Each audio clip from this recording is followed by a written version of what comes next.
सुना येती घरा या मालिकेच्या आजच्या भागामध्ये इथे पद्मा छायाला म्हणत असते, एक नंबर. तुझ्या एक नंबरचं कौतुक मला नाही सांगायचं. मी काय सांगते ना ते लक्षात ठेवायचं. स्वतःची अक्कल पाजळायची नाही. ती समोरची लोकं आहेत ना, त्या भिकारड्या लोकांची आणि आपली कुठल्याच बाबतीत बरोबरी होऊ शकत नाही. तेव्हा उमा मागे वळून आपल्या बहिणीकडे बघते. तिच्या मनातली आग ही दिवसेंदिवस जास्त प्रमाणात पेटत असते. तेव्हा पद्मा म्हणत असते की हे लोक आहेत ना, किती यांनी घरदार मोठं बांधलं तरी भिकारडी भिकारडीच राहणार. त्यांची आणि आपली बरोबरी नाही होऊ शकणार. त्यामुळे त्यांच्या रांगोळीकडे आपण बघायचं नाही आणि लोकांचं सुद्धा लक्ष त्यांच्या रांगोळीकडे जाता कामा नये. त्यामुळे आपली रांगोळी आहे ना, ती तिच्यापेक्षा सुद्धा मोठी असली पाहिजे, हे लक्षात ठेवायचं. जाणाऱ्या येणाऱ्या लोकांचं लक्ष हे आपल्या रांगोळीकडे गेलं पाहिजे, त्यांच्या नाही. कारण त्यांची बरोबरी कुठल्याच बाबतीत होऊ शकत नाही. कारण आपण हे जास्तीत जास्त मोठे राहणार आणि ते आपल्यासमोर कमीच राहणार. आलं का ध्यानात? ती म्हणते हो हो आलं. ध्यानात आलं की आपली रांगोळी सगळ्यात मोठी हवी म्हणून, असं विचारी छाया पद्माला म्हणत असते. आणि ती म्हणते की चला लागा कामाला, रांगोळी मोठी हवी. त्यानंतर इथे पद्माची आई दोन मुलींचा फोटो घेऊन आता रडत बसलेली असते. आठवणींमध्ये दोघींमधलं प्रेम इतकं अपार ते तिला आठवत असतं. त्यांच्यातले सगळे चांगले गुण आईला आठवत असतात आणि ती उमाची आठवण काढून रडत असते. ती म्हणत असते, माझी उमा आज किती वर्ष झाली घरी काही परत आली नाही.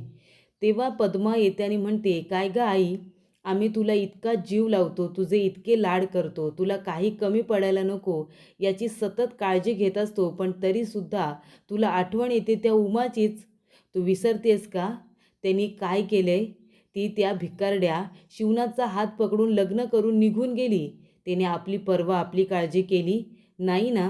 मग तू का या भरलेल्या घरामध्ये तिची आठवण काढत असतेस? आणि आई, तू विसरली आहेस का? तुला फक्त एक मुलगी नव्हती उमा, तुझी अजून बी पोरं आहेत जित्ती. मग त्यांच्यासाठी तुला आनंदी राहायचं नाही का? तेव्हा तिची आई म्हणते, बाळा अगं तुम्ही तर आहातच ग, पण रक्ताची नाती अशी सहजासहजी तुटतात का? अगं ती आपल्यापासून दूर आहे, मग उमाची आठवण मला येणारच ना गं. ती पण माझी मुलगीच आहे. ती म्हणते ती तुझी मुलगी होती आणि माझी बहीण होती. ती म्हणते असं बोलू नको गं. तुम्ही दोघीजणी एकमेकांवरती किती जीव लावायचात, किती प्रेम होतं तुझं उमावरती. तेव्हा ती म्हणते हो होतं ना, प्रेम होतं माझं तिच्यावरती, पण आता अजिबात प्रेम नाही. अजिबात प्रेम नाही आहे. मला तिचा आता इतका राग येतो ना की तिचं आयुष्यसुद्धा उद्ध्वस्त करायला मागे पुढे बघणार नाही मी.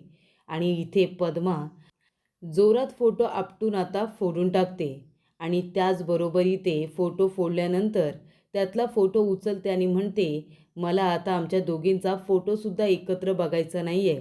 मला त्या आठवणीसुद्धा नको, कडू आठवणी. तेव्हाही ती म्हणत असते, अगं हे काय करतेस पद्मा? अगं किती तो मनामध्ये राग. अगं जाऊ दे, झालं गेलं सगळं विसरून जायचं.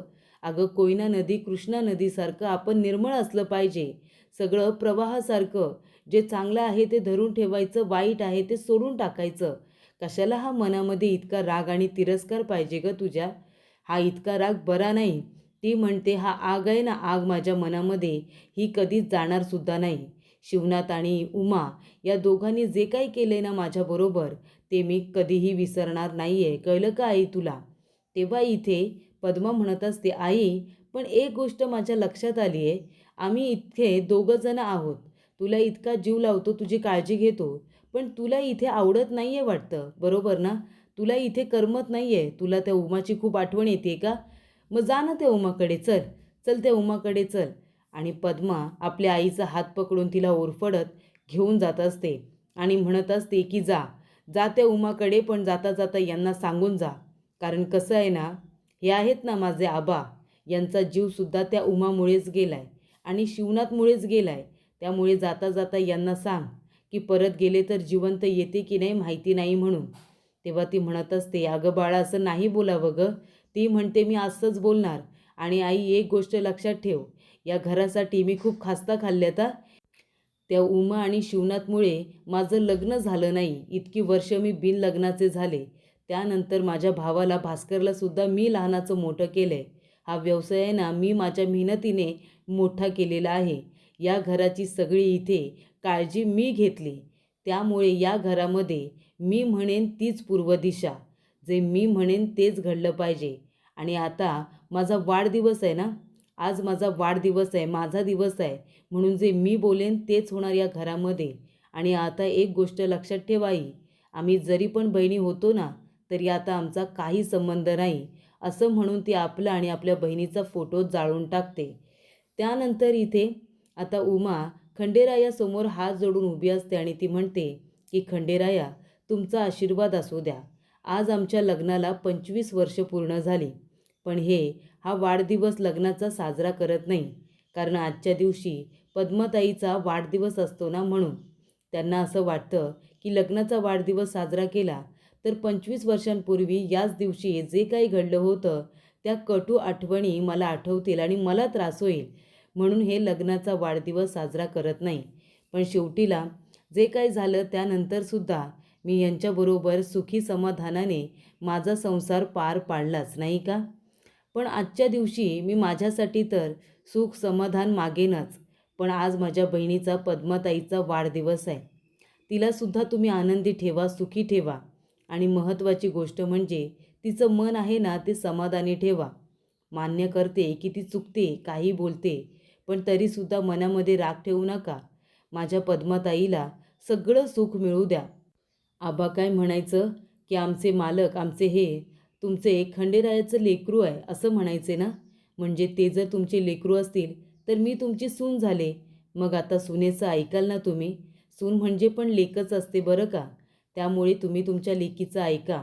आजच्या दिवशी मी जे काही मागते ना ते मला द्या. माझ्या घराचं सुख समाधान, माझ्या मुलाबाळांना सुखी ठेवा आणि माझ्या पद्माताईलासुद्धा आनंदी ठेवा. तेव्हा इथे उमा आपल्या खिडकीमध्ये उभी राहते. तेव्हा तिची आई त्यांच्या खिडकीमध्ये उभी राहते. दोघीजणी एकमेकांना बघत असतात. तेव्हा इथे उमा आता आशीर्वाद घेते आपल्या आईचा. तेवढ्यातच पद्मा आपल्या आईला हाक मारते. तेव्हा लगेचच तिला घाईघाईने जावं लागतं. त्यानंतर इथे लगेचच उमा म्हणते की खंडेराया, जाते मी. आमच्या यांची यायची वेळ झाली. मला बाकीची सगळी तयारी करायची आहे, असं म्हणून ती आता निघून जाते. तर इथे आपल्या गोदामाच्या ठिकाणी शिवनाथ आता देवाला अगरबत्ती वगैरे लावत असतो. खंडेरायाच्या पाया पडत असतो. तो म्हणत असतो की खंडेराया, आज आमच्या लग्नाला 25 वर्ष पूर्ण झाली. तुमच्या आशीर्वादाने सगळं काही नीट आहे. म्हणजे अगदी दिलेल्या शब्दाप्रमाणे काबाड कष्ट करून मी इथे घरदार बांधलं. माझा हा व्यवसाय, स्वतःचा व्यवसाय, हे गोदाम सुरू केलं. त्याचबरोबर मला मुलं बाळंसुद्धा आहेत आणि त्यामुळे इथे मी सुखी आणि समाधानी आहे. माझं सगळं चांगलं व्हावं एवढीच मी इच्छा तुझ्याजवळ आज बोलून दाखवतो. त्यानंतर तिथे जे आजोबा काम करत असतात त्यांना चक्कर येते आणि त्यांची गोण आता खाली पडते. तेव्हा इथे धावत पडत शिवनाथ त्याच्याजवळ जातो आणि म्हणतो, बाबा अहो काय झालं, सांगा ना काय झालं. तेव्हा ते म्हणतात की काही नाही हो, उन्हामुळे चक्कर आली असेल, ऊन खूप आहे ना म्हणून. पण असू द्या, मी आता बरं आहे, मला काम करू द्या. 2 गोणी अजून आणायच्या आहेत ना. तेव्हा शिवनाथ म्हणतो, बाबा हो असं काय करताय, कामं होत राहतात. आधी तुम्ही तुमच्या तब्येतीची काळजी घ्या. राजेश पाणी आण बरं. तेव्हा राजेश पाणी घेऊन येतो. ते म्हणतात की आधी पाणी प्या, पाणी प्या बरं आणि शांतपणे इथे बसा, कामं काय होतच राहतील. तेव्हा आबा म्हणतात, नाही ते सगळं बरोबर आहे, पण अजून माझ्या 2 गोणी उचलायच्या आहेत ना. त्या गोणी दुसऱ्या कोणी उचलल्या तर मला पैसे कमी भेटतील ना. तेव्हा इथे शिवनाथ म्हणतो, हे बघा बाबा, अहो पैसे कुठेही पळून जात नाही. या शिवनाथच्या गोदामामध्ये कुणाच्या बी कष्टाचं पैसं ठेवलं जाणार नाही. प्रत्येकाला त्याच्या कष्टाचं पैसं मिळणारच, तुम्हालासुद्धा मिळतील. पण आता तुम्ही एक काम करायचं. इथे आता शिवनाथ म्हणतो की जा लिंबू पाणी घेऊन या आणि जास्त साखर टाकून लिंबू पाणी द्या. तुम्ही लिंबू पाणी प्या आणि इथे शांतपणे बसा. तुम्हाला तुमचं सगळं पैसं परत मिळतील. त्यानंतर इथे शिवनाथ स्वतः ती गोण उचलायला जातो. तेव्हा ते साहेब म्हणतात, म्हणजे ते बाबा म्हणतात, "अहो अहो साहेब, मालक हे काय करताय तुम्ही? अहो तुम्ही मालक साहेब आहात, तुम्ही का गोण उचलताय?" तो म्हणतो, "मग काय झालं मालक साहेब असलो तर?" तो म्हणतो, "अहो मी गडी माणूस आहे, माझं काम आहे हे." ते म्हणतात, "गडी माणूस असला तरी माणूसच आहात ना, माणुसकी जपली पाहिजे. तुमची तब्येत बरी नाही तर मी केलं तर कुठे बिघडलं?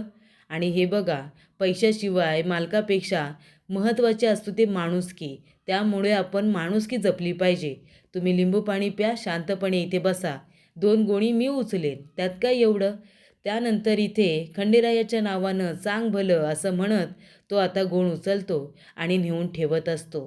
तेव्हा ते बाबा म्हणतात, की "खरंच मालक साहेब म्हणजे देव माणूस. देवा, यांच्यावरती तुझी कृपा अशीच राहू दे रे बाबा." त्यानंतर इथे आता सगळेजण ब्रेकफास्टला आले का असं उमा विचारत असते. तेव्हा तिची 2 मुलं तिथे बसलेली असतात, पण अजून 2 यायची बाकी असतात. ती म्हणत असते, "हे काय, वेदा आणि राघव कुठे आहे?" तर वेदा आणि राघव दोघेजण अजून काही आले नाही आहेत. तेव्हा ती म्हणते, "कुठे गेले हे दोघेजण? बाबा यायची वेळ झाली ना." "वेदा, अगं ये वेदा." वेदा येते आणि म्हणते, "काय गं आई?" तेव्हा उमा म्हणत असते, "अगं काय हे? बाबा यायची वेळ झाली तरी अजून अंघोळ केली नाही आहेस का तू? हे बघ आत्ताच्या आत्ता जा आणि अंघोळ कर." तेव्हा वेदा म्हणत असते, की "अगं मी अंघोळ करेन गं, पण आधी मला कॉफी हवी आहे. कसं आहे ना, कॉफी घेतल्याशिवाय माझ्या अंगातला आळसपणा जात नाही गं." ती म्हणते, "काय गं तुझा आळसपणा? आधी जा आणि अंघोळ कर बरं, त्यानंतरच तुला कॉफी मिळेल." ती म्हणते, "नाही, आधी कॉफी." तेव्हा इथे उमा म्हणते, "नाही, आधी अंघोळ." तेव्हा ती म्हणते, "नाही सांगितलं ना, आधी कॉफी." ती म्हणते, "काय गं ही मुलगी, मला छळायलाच हिचा जन्म झालाय वाटतं." ती म्हणत असते, "अगं मला काय अंघोळ करायला सांगतेस? बाबा येतील तर भीती काय फक्त मला एकटीला वाटते का? राघव दादा कुठे आहे बघ जा आधी, तो त्याच्या रूममध्ये नाही आहे." ती म्हणते, "काय? राघव रूममध्ये नाही आहे?" आणि ती घाईघाईने बघायला येते, तर खरोखरच राघव रूममध्ये नसतो. तेव्हा ती म्हणत असते, "अरे देवा, कुठं गेला हा राघव? आता हे आल्यानंतर त्यांना मी काय उत्तर देऊ सांग बरं तुम्ही." तेव्हा इथे आता उमा घाबरलेली असते. ती म्हणते, "अरे देवा, यांना कळायला नको." त्यानंतर ती उशा घेते आणि राघवच्या बेडवरती उशा लावते आणि त्याच्यावरती पांघरून घालते. तेव्हा तिची मुलं म्हणतात, "काय गं आई?" श्री म्हणतो, "हे काय करतेस तू?" ती म्हणते, "अरे आता बाबा येतील ना तुमचे, त्यांना कळायला नको राघव रूममध्ये नाही ते. त्यांना असं वाटलं पाहिजे की राघव रात्रभर अभ्यास करत होता आणि अभ्यास करून त्याला आत्ता झोप लागली असं मी सांगेन ना." तेव्हा तो म्हणत असतो, "बाबांना हे खरं वाटणार आहे का?" ती म्हणते, "नाही वाटणार का खरं? वाटेल वाटेल. सिनेमामध्ये बघत नाही का, माणूस नसल्यानंतर अशा उशा लावतं आणि त्याच्यावरती पांघरून घालतं आणि मी किती छान उशा लावल्यात ते बघा. तुमच्या बाबांना खरं वाटेल." आणि मुलं म्हणतात, "हो, वाटेला वाटेल." आणि दोघेही हसत असतात, कारण का त्या उशा तिने खूप लावलेल्या असतात. तो माणूस नाहीच आहे हे कुणालाही कळेल असं त्यांना वाटत असतं. त्यानंतर इथे भास्कर म्हणत असतो, की "ताई हे बघ, आज तुझा वाढदिवस आहे ना, त्यामुळे आपण समाजसेवा करायची आणि या लोकांना मेवा द्यायचा." ती म्हणते, "अगदी बरोबर." तेव्हा इथे पद्मा आपल्या हाताने सगळ्या भिकाऱ्या लोकांना इथे गिफ्ट देत असते. फक्त देत असताना तिची एक अट असते. गिफ्ट दिल्यानंतर तो माणूस म्हणतो, की "देव तुमचं भलं करेल हां, सगळं चांगलं होईल तुमचं." तेव्हा पद्मा रागानेच म्हणते, की तुझ्या आशीर्वादाची गरज नाही आहे मला.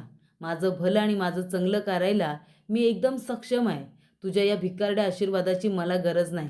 हां, फक्त एक गोष्ट करायची, हे पाहिजे ना?" तर "हो पाहिजे, आम्हाला हे पाहिजे गिफ्ट." तेव्हा ती म्हणते, "मग बोला, सगळ्यांनी बोला, की या शिवनाथचं आणि शिवनाथच्या घराचं वाटोळं होऊ दे, बोला. तसं बोललास ना तरच तुला गिफ्ट मिळेल." तेव्हा तो माणूस गिफ्ट घेतो आणि म्हणतो, की "शिवनाथच्या घराचं वाटोळं होऊ दे." ती म्हणते, "बोल जोरात." तेव्हा सगळेजण इथे जोरात म्हणायला लागतात, की "शिवनाथच्या घराचं वाटोळं होऊ दे." तेव्हा प्रेक्षकांनो, इथे आता पद्माला खूप जास्त आनंद होत असतो आणि ते गरीब लोकंसुद्धा इथे त्या आता गिफ्टसाठी, त्या खाऊसाठी सगळेजण जोरजोरात म्हणत असतात, की "शिवनाथच्या घराचं वाटोळं होऊ दे." तेवढ्यात ते शिवनाथ आपली गाडी घेऊन तिथे पोचलेला असतो. शिवनाथ तिथे आलेला असतो. तो गाडी वगैरे उभी करतो आणि तिथे उभा राहतो. तेव्हा ती म्हणत असते, "काय रे, आता का गप्प बसलात? बोला ना जोरात, की शिवनाथच्या घराचं वाटोळं होऊ दे म्हणून. आता काय झालं? आता तुमच्या घशातला आवाज काय घशामध्ये अडकला की काय? बोला, ऐकू दे त्याला पण, की शिवनाथच्या घराचं वाटोळं होऊ दे आपण बोलतोय ते." तेव्हा सगळेजण गप्प बसतात. शिवनाथ तिथे गाडीतून उतरतो आणि म्हणतो, काय रे बाबा, काय झालं? अरे बोल बाबा बोल. बोल जोरात की शिवनाथच्या घराचं वाटोळं होऊ दे. बोला ना. कारण कसं आहे ना, तुमच्या बोलण्यामुळे माझ्या घराचं काही वाटोळं होणार आहे का? हे बघा, तुमच्या बोलण्यामुळे ना माझ्या घराचं वाटोळं नाही होणार. हे बघा, हे जे घर आहे ना, हे जे साम्राज्य मी उभं केलं आहे, हे स्वतःच्या कष्टाने, स्वबळावरती मी हे सगळं उभं केलेलं आहे. त्यामुळे माझं वाटोळं का होईल? त्याचबरोबर इथेच 25 वर्षांपूर्वी उभं राहून मी शब्द दिला होता, की मी या घराच्या समोर माझं घर बांधेन म्हणून. ते मी काबाड कष्ट करून बांधलं. स्वतःचा व्यवसाय सुरू केला. हे मी स्वतःच्या हिमतीवरती केले. कुणाकडून काही लुबाडून घेतलेलं नाही आहे मी. कुणाचंच काही लुबाडलेलं नाही आहे. त्याच्यामुळे शिवनाथचं वाटोळं करायच्या आधी आहे ना, विचार करायचा आणि तरीसुद्धा विचार न करता तुम्ही वाटोळं करत असाल, तरीसुद्धा ह्या शिवनाथचं कधी वाटोळं होणार नाही, असं इथे आता शिवनाथ पद्माच्या समोरच सगळ्यांना म्हणतो. तर प्रेक्षकांनो, पुढील भागामध्ये सगळेजण आता नाश्त्यासाठी जमलेले असतात. तेव्हा इथे शिवनाथ म्हणत असतो की हे काय, राघव कुठे आहे? तेव्हा ती म्हणते, राघव, अहो तू आहे ना रात्रभर अभ्यास करत होता, आता झोपल्या हो तो सकाळी. त्याला झोपू द्या, मी नंतर त्याला नाश्ता देईन. तुम्ही नाश्ता करा बरं. तेव्हा तो म्हणतो, हो का, झोपलाय का? मला जाऊन आता बघायला पाहिजे. त्यानंतर इथे राघवला आपल्या आईवडिलांची ॲनिव्हर्सरी असल्यामुळे आता पोस्टर लावायचं असतं. तेव्हा त्याचा मामा म्हणतो, अरे भाच्या, आपण पोस्टर कुठे लावायचं रे? आपल्याला तर जागाच नाही आहे. सगळीकडे या पद्माचे पोस्टर लागलेले आहेत ना, आपल्या पोस्टरला जागाच नाही आहे. कुठे जागा करायची? तेव्हा इथे तो म्हणतो की जागा होणार आणि तीसुद्धा इथेच होणार. तर इथे शिवनाथ जातो आणि राघव जिथे झोपलेला असतो त्याच्या अंगावरचं पांघरूण काढतो आणि म्हणतो, हे काय, या तर उषा आहेत. तेव्हा उमा म्हणते, काय, उषा आहेत? अरे देवा, राघव कुठे गेला? असं ती आता ॲक्टिंग करत असते.